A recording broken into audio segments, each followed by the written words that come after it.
I'm in the middle of teaching The Lion, the Witch, and the Wardrobe, which is the first novel that C.S. Lewis wrote in the Chronicles of Narnia. In the storyline, it's the second book, but I love teaching it as the first book of the series because you enter Narnia through the wardrobe. My students love these characters, really resonate with the good versus evil that they're reading about.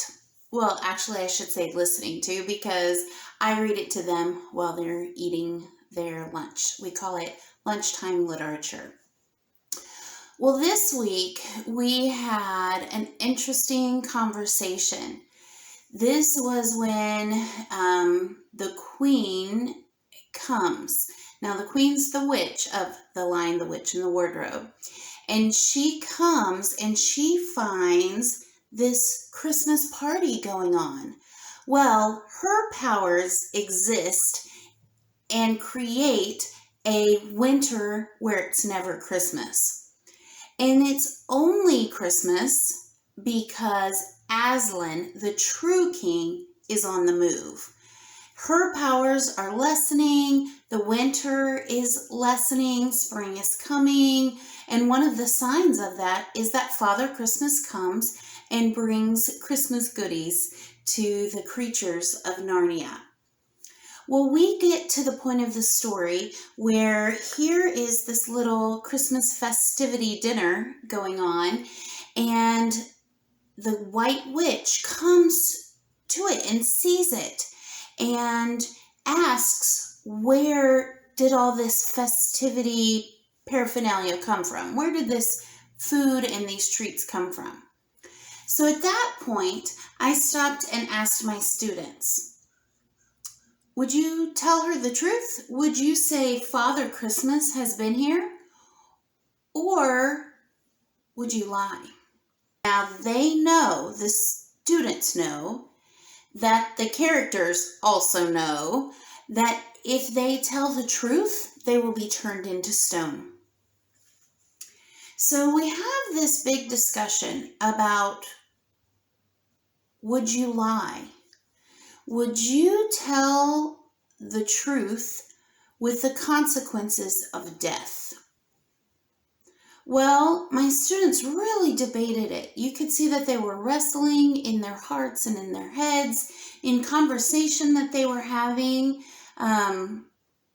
They were talking about, well, of course you would tell the truth to your parents and to people you loved and lived with. But this witch, Jadis, she is pure evil. So do you have to tell the truth to her? So they were really wrestling with these big ideas. And what we ended up really talking about was, if you lie about Father Christmas coming, are you only lying about Father Christmas bringing those gifts? Or are you lying about a greater concept that Aslan is on the move? So a little lie, if you lie about just Father Christmas, are you only lying about him, or are you rejecting a greater truth? I lie on my taxes or something like that.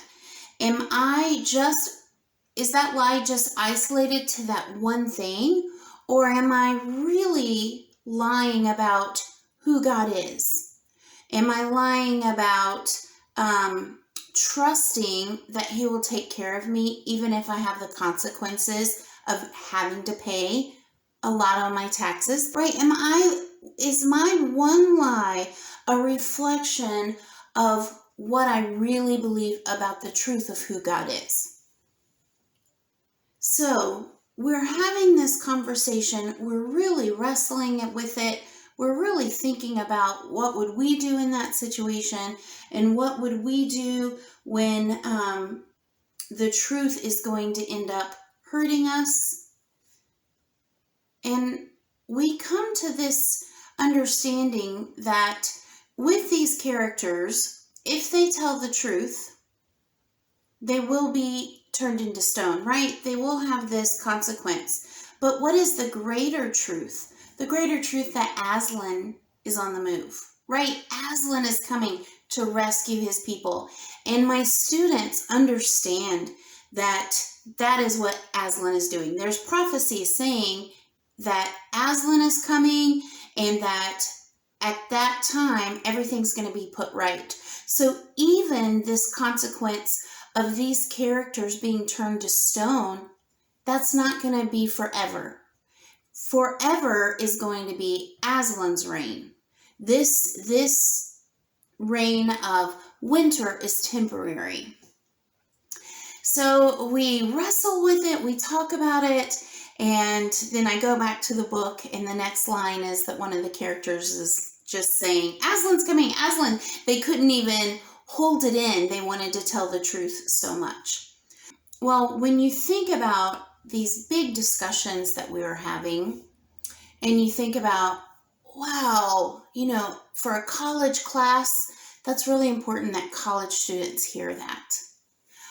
But it wasn't a college class.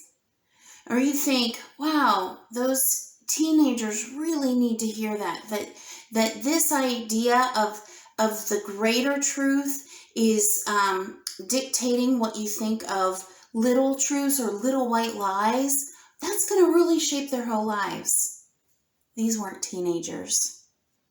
These students were in kindergarten, first and second grade. They were hearing, they were thinking about, they were talking about the eternal truth of God. And me lying because I broke something, how does that reflect God's truthfulness and who God is?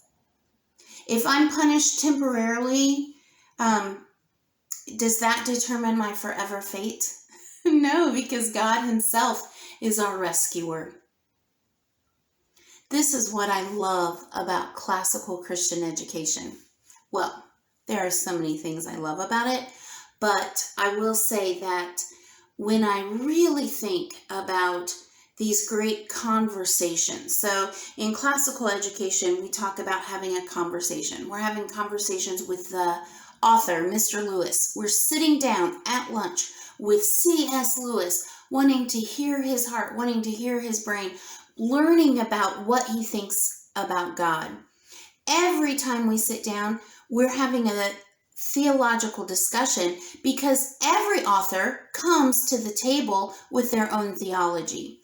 And we want to look at their theology. We want to examine our own theology through the lens of biblical theology. We want to look at the truths of what the Bible says about God, and how does this literature reflect that or shape us towards loving him? How does this literature shape us towards truth and goodness and beauty? How does this literature lift us up in wisdom? These conversations are not above a 5 or 6 year old's head.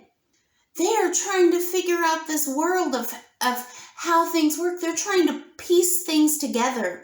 And classical Christian education is giving them vocabulary to do that. I could go on and on about my favorite things about classical Christian education, but definitely the great conversation is one of them. That we are having conversation with C.S. Lewis at the lunch table. That we are having conversations with these characters and with each other. If you want your child to have some great conversations with amazing authors who've lasted the test of time, please read to your child, ask them some great questions. And then if you want them to be part of the conversations we're having at Mineral Christian School, I'd love to talk to you about that. I'd love to share our heart for our students and to hear your heart for your family.